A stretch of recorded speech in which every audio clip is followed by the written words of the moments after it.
dans la peine de mort et à faire applaudir la population après pour faire croire que voilà, on a bien travaillé. Écoutez, c'est un peu déplorable, moi je dis. C'est un peu déplorable de fonctionner comme ça. C'est une affaire politique. Parce que quand on va rafler, oui, je suis d'accord qu'on peut dire que parce que lui là, il a tué une femme, on doit le tuer, celui-là, on doit le tuer. Mais et les jeunes qu'on va rafler dans la nuit, et qu'on les... Ces jeunes-là, il y en a qui n'ont pas tué. Les jeunes qu'on condamne à mort de façon en global, là, ils sont pas tous des criminels. Il y en a qui se sont retrouvés dans la rue là, où on les a raflés là, juste parce qu'ils n'ont pas un toit pour dormir. Mais subitement, on les catalogue comme si c'est des Koulouna. Et eux, ceux-là aussi, ils vont avoir droit aussi à la peine de mort. Donc, sur quelle base on va aller les condamner? Est-ce qu'on les a pris la main dans le sac? On dit, ouais, toi, on t'a pris en train d'égorger quelqu'un, tout de suite là, on te prend là, et puis on te condamne, et puis on te... Non. Actuellement, regardez ce qui se passe. La police débarque dans un coin.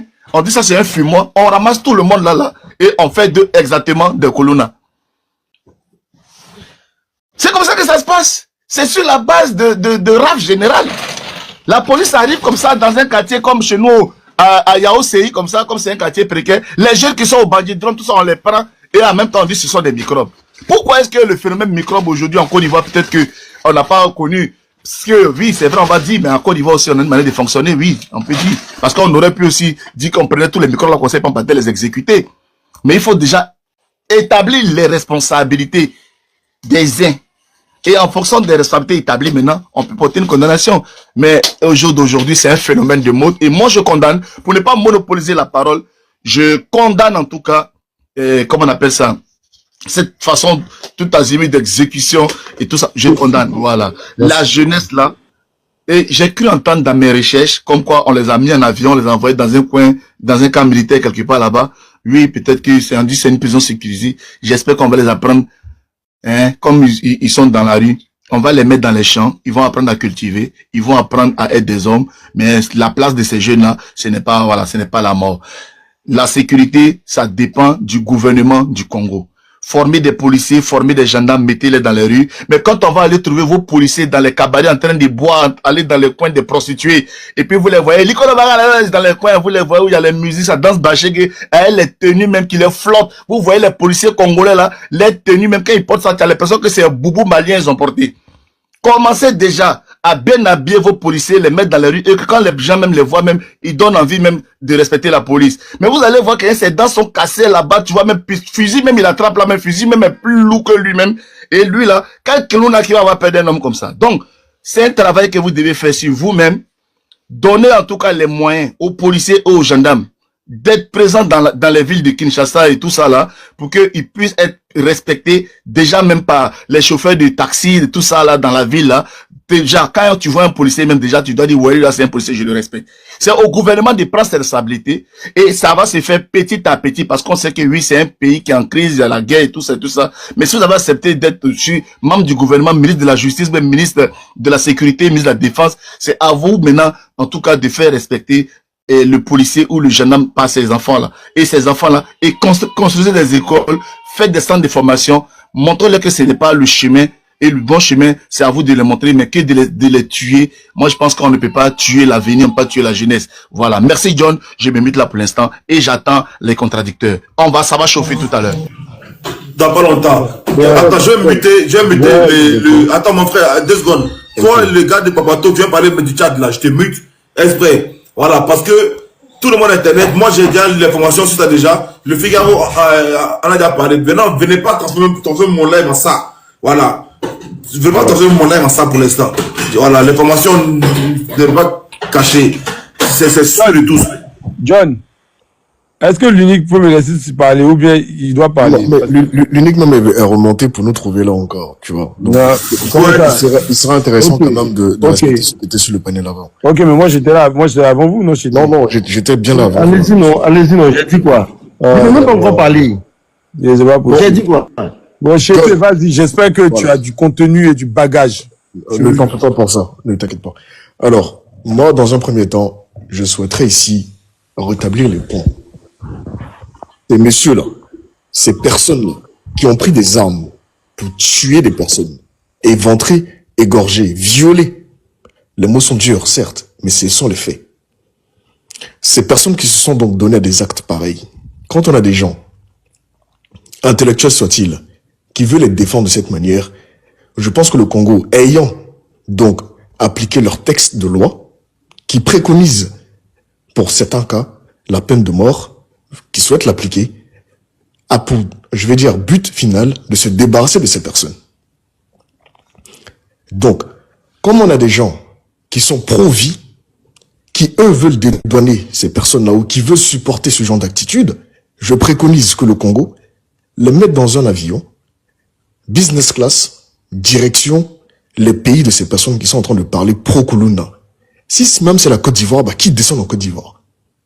Parce que je pense qu'il y a des personnes ici qui seront heureux d'avoir les Kuluna pareils dans leur village. Il y a des personnes ici qui sont justement fiers d'avoir les Kuluna pareils proches de leur maison, proches des maisons de leurs parents. Je pense qu'il y a des personnes ici qui seront heureux de croiser la route de ces Kuluna-là, justement, dans leur forfaiture, dans leur bavure. Parce qu'à la vérité, les personnes dont il est question ici sont des récidivistes. Ce ne sont pas des personnes qui ont fait une action un jour. Ils en ont fait maintes fois. Arrêtés, emprisonnés, qui sont ressortis par moments. Donc l'État congolais a essayé d'endiguer par la voie douce, la voie souple. Ils n'ont pas compris. Ils n'ont pas compris. Donc je pense qu'à un moment donné, il est bien important d'envoyer un signal fort. Et un signal qui justement est des moins négligeables pour que les autres personnes qui veulent, je veux dire même, penser à le faire, soient découragées. Vous comprenez? C'est très important cela. Il y a des États là, où le fait de sortir une arme simplement pour aller proclamer une nouvelle république là, te fait mourir. C'est pas le Rwanda qui me dira le contraire. C'est même pas la Côte d'Ivoire qui me dira le contraire. On peut voir les personnes qui sont même arrêtées arbitrairement. Heureusement qu'il n'y a pas la peine de mort du coup dans ce genre de cas-là. Mais même si les gens sont avérés d'avoir tué de la sorte, aussi sauvagement, aussi méchamment, même mineur soit-il, je pense qu'à un moment donné, quand ce n'est pas une seule fois et qu'on est récidiviste, on est un danger pour la population. Et justement, les personnes qui sont touchées les premiers, mais sont des personnes moins nanties. Et à cela, là, je ne vois pas en quoi on puisse excuser ce genre d'attitude. Donc, ceux qui veulent s'ériger en, je vais dire, aimant de la vie humaine, ce qui est très bien d'ailleurs, je pense qu'ils seraient donc capables d'aller expliquer aux familles des victimes ce qui s'est passé, leur demander de prendre sur eux de laisser les enfants là vivre, et d'ailleurs de les récupérer et de rentrer avec eux dans leur village, les déposer près de la maison de leurs parents, grands-parents, et laisser donc ces personnes-là, je dirais donc les Kuluna, faire ce qu'ils ont l'habitude de faire, ce qu'ils savent mieux faire, c'est-à-dire endeuiller des familles. Et je pense que dans ces circonstances-là, ils auront peut-être conscience de ce que c'est et de ce que ça représente un Kuluna. Je pense pas qu'il y ait quelqu'un ici sur ce panel-là qui souhaiterait voir sa fille, sa sœur, sa mère, sa grand-mère croiser le chemin de ces Kuluna-là. Donc quand on est dans cette démarche-là, on ne peut plus jamais venir excuser ou en tout cas justifier cette position. Allons même plus loin. Vous voyez, dans les États-Unis par exemple, il y a le droit, je veux dire, il y a la peine de mort. Mais l'une des villes les plus dangereuses des États-Unis, c'est le Detroit, dans le Michigan. Là-bas, là, la criminalité est telle. Pourquoi? Parce qu'il n'y a pas de peine de mort en fait. Il n'y a pas de peine de mort. Donc les gens se sentent libres de prendre une arme et puis d'aller fusiller. Pareil à Philadelphie. Pareil à New York. Mais les États où il y a la peine de mort, dont la Californie et tout, etc. Là, allez voir les crimes qui sont là-bas. Ce sont des petits vols. Tu ne peux pas t'amuser à tirer sur quelqu'un. Je donne même ne serait-ce que la dernière affaire en date. Lil Durk. Un artiste qu'on connaît tous. Bon, pour ceux qui écoutent de la musique américaine. Il a commandité une vengeance de son ami King Von. Et le shootout s'est passé à Los Angeles. Alors que lui, il était en Floride. En concert. Ils sont remontés à lui, ils l'ont attrapé, ils sont en train de le déporter du coup en Californie pour le juger, pour lui appliquer la peine de mort. Vous pensez que demain, un artiste soit-il, un riche soit-il, un influenceur soit-il, peut donner de l'argent à quelqu'un pour aller commettre une forfaiture pareille dans cet état de Californie là? Ça va servir d'exemple. Ça va calmer les ardeurs. Et je pense que moi, en tant qu'individu, Quand je me retrouve en face, parce qu'on veut accuser des politiciens, et je l'entends, mais quand je me retrouve en face d'un politicien, j'ai la capacité de dire non. Parce que à la fin de la journée, là, ce sont mes mains, ce sont mes pieds, et c'est moi qui vais aller faire. Je ne suis pas une manette, je ne suis pas une marionnette. Donc, ma responsabilité, elle est engagée. Et je veux aussi, bien sûr, qu'on remonte donc aux politiciens éventuellement. Mais ces personnes, sachez-le, ont été jugées, condamnées, prouvées coupables. Les victimes, ou en tout cas les proches des victimes, étaient là pour les identifier. Il y a des personnes qui étaient dans l'infirmerie où ils sont allés violer 2 infirmières à 14. Imaginez vos sœurs, imaginez vos mères, imaginez vos grands-mères, imaginez vos nièces. Dans cette position-là. 14 individus. Dans tous les orifices. Du sang partout. Aucune pitié. Imaginez simplement si vous aviez de la famille dans cette posture-là. Vous serez capable de pardonner ça? Il faut arrêter au bout d'un moment. Vraiment, j'appelle à la conscience de tous et au danger que cela représente. Et je veux aussi surtout, quand on veut, je vais dire, voir le bonheur d'un pays, qu'on essaie de partir sur de bonnes bases. Parce que quand on est blessé, qu'on a une hémorragie, le plus important, ce n'est pas de chercher à ranger le couteau, ou à chercher à savoir qui a déposé le couteau là, ou de chercher à savoir qui a fabriqué le couteau. Mais le plus important, quand on a une hémorragie là, et qu'on s'est blessé là, c'est d'arrêter d'abord l'hémorragie.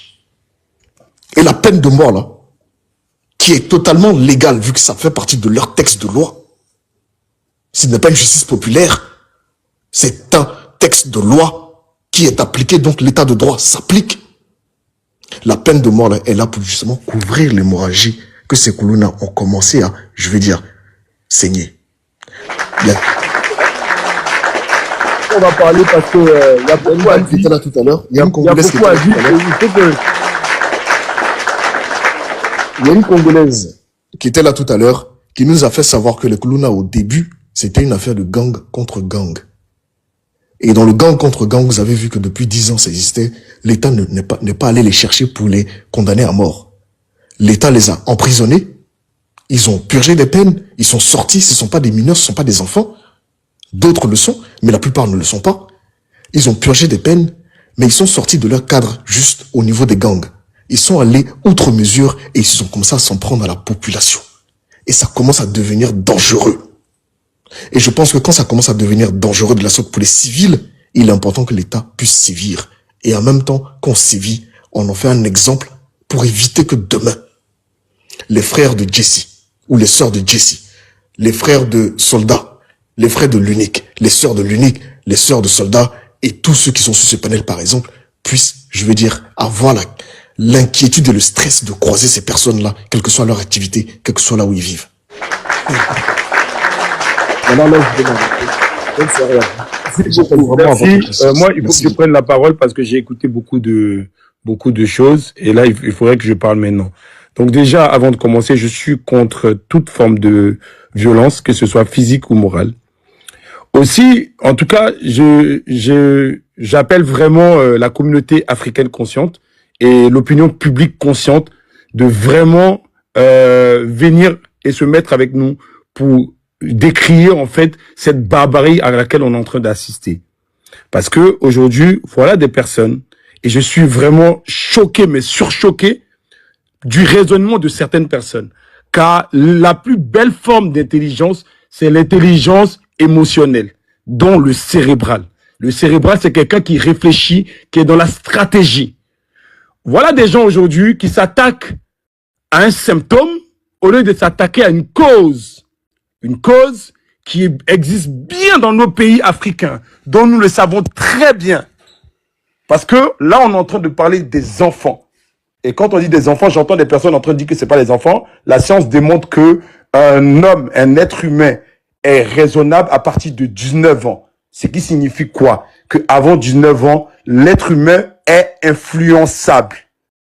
Alors, ici, on commence à me parler de certaines choses au lieu de me parler de la démission d'un gouvernement qui a failli à sa mission. Parce que lorsque quelqu'un a recours à la violence, c'est qu'il a failli à sa mission. Et normalement, les hommes d'État sont formés pour être dans le cérébral, dans la stratégie, dans la réflexion, dans le développement. Et non dans la barbarie. Voilà des personnes qui ont failli à leur mission, qui n'arrivent même pas à gouverner un pays qui n'arrivent même pas à encadrer un pays, qui n'arrivent même pas à créer des centres de réinsertion, qui n'arrivent pas à créer des hôpitaux ou même des prisons, qui aujourd'hui cherchent les moyens les plus courts pour aujourd'hui régler un problème. Et on vient, on applaudit à ces personnes-là parce que quoi? On est dans l'intelligence, on n'est pas dans l'intelligence émotionnelle. On est juste dans l'intelligence physique, c'est-à-dire on arrive, c'est action-réaction. Qu'est-ce qui cause le problème Koulouna? Déjà, laissez-moi vous dire, ce qu'ils sont en train de faire aujourd'hui, c'est des choses qui ont déjà existé. A-t-il fait arrêter le phénomène Koulouna? Non. Donc vous comprenez très bien, c'est de là que vient l'intelligence justement. Est-ce que l'acte qu'ils ont posé, que ce soit au temps de l'ancien président Kabila ou autre, est-ce que ça a résolu le problème? Non, voilà le phénomène Koulouna qui revient encore. La base, la cause de ces problèmes-là, la cause de ces barbaries-là sont là. Les conditions de vie des parents, les conditions de vie sociale, le manque d'encadrement, le manque de scolarisation. Et je vais entendre beaucoup de personnes en train de me dire ici, oui, nous, on n'a pas fait ça. Mais vous n'avez pas fait ça, ça ne veut pas dire que les autres ne vont pas faire ça. Un enfant a le droit d'être scolarisé. Un enfant doit être encadré. Un enfant doit être encadré et géré. Et des personnes aujourd'hui qui existent dans un pays, qui sont là pour piller les pays, des militaires qui ne font pas leur travail, des officiers qui ne font pas leur travail. Et d'ailleurs, quand on regarde la forme de jugement sur laquelle on vient les prendre, on les prend, ils ont 3 minutes. Toi, tu as fait ça, on les laisse même pas le bénéfice du doute. On cherche même pas à comprendre qu'est-ce qui s'est passé, qu'est-ce qui les a emmenés à ça. Et moi, je vous dis, laissez-moi vous dire, pour moi qui ai grandi dans la rue, quand on a faim et quand on est jeune, on est influençable, on est manipulable. Et la profondeur de ce problème-là, c'est que ces enfants sont manipulés bien évidemment par des gens. Et nous, en tant qu'Ivoiriens, on vient, on vous dit que ces phénomènes ont existé chez nous. Comme Yakou, le Chinois qui a existé. Comme un autre qu'ils ont déjà à Tekoubé. Ça a bien existé. C'était les personnes qui manipulaient ces enfants-là. Ces enfants ne se lèvent pas un jour comme ça pour aller commettre ces atrocités-là. Rassurez-vous de ça. Il y a bien des personnes qui sont derrière ça, qui les ont manipulés pour qu'ils en arrivent là. Et ces personnes-là sont qui?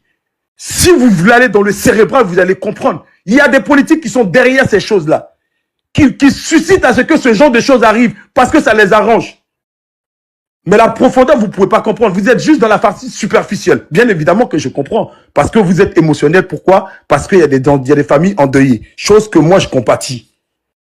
Mais moi, en tant que personne intelligente, je ne me base pas sur les familles qui sont que endeuillées. Je compatis à ce qui arrive, mais je veux plus que ça se répète justement.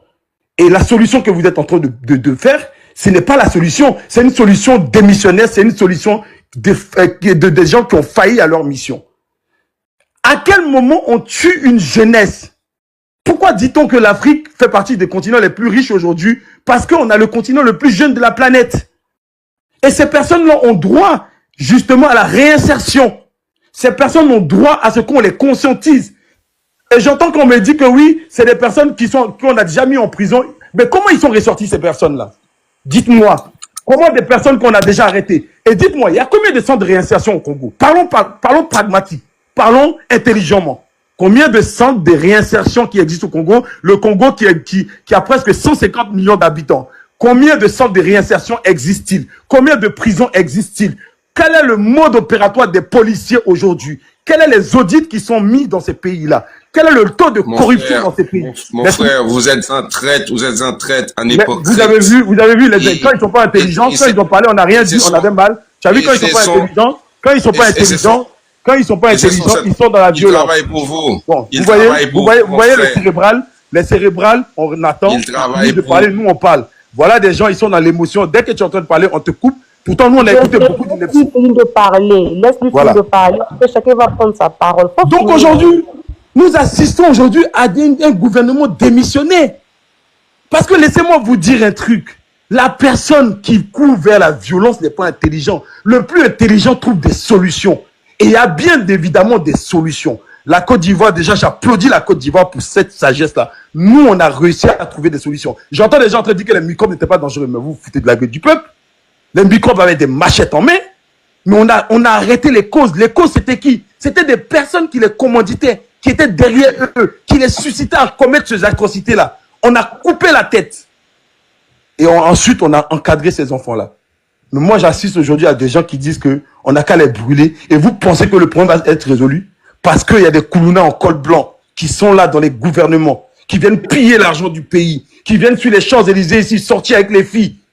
Et laissez-moi vous dire que le monde est géré de façon politique. Ça veut dire que c'est la stratégie qui gère le monde. Il faut qu'il y ait plus de pauvres. Pourquoi il faut avoir plus de pauvres? Il faut abrutir la population. Tout ça, c'est des stratégies. Et cette stratégie qu'ils sont en train de faire des Koulouna, c'est une stratégie démissionnaire du ministre parce qu'il a été incapable de gérer le pays. Donc maintenant, la solution qu'il trouve, et il devrait avoir honte de lui-même. À quel moment une action d'un enfant doit être mise sur l'enfant? Un enfant est né pour être éduqué, encadré, être dans certaines conditions. Sont-ils dans ces conditions-là? Non. Et justement, c'est là qu'on doit se remettre en question. Qu'est-ce que nous avons offert à ces enfants-là? Comme Jesse, mon frère, mon prédécesseur, Jesse vient de le dire. Qu'est-ce que vous voulez que je fasse si je suis né dans des conditions difficiles, grandi dans des conditions difficiles? Ma mère a été découpée. Mon père a été tué par la guerre. J'ai grandi dans ces conditions livrées à moi-même. Je suis dans la rue. Je n'arrive même pas à manger. Personne ne me regarde. Je prends la drogue à partir de 4 ans. Vous voulez que j'offre quoi d'autre? Et bien évidemment, c'est nous, les responsables. On devrait avoir honte.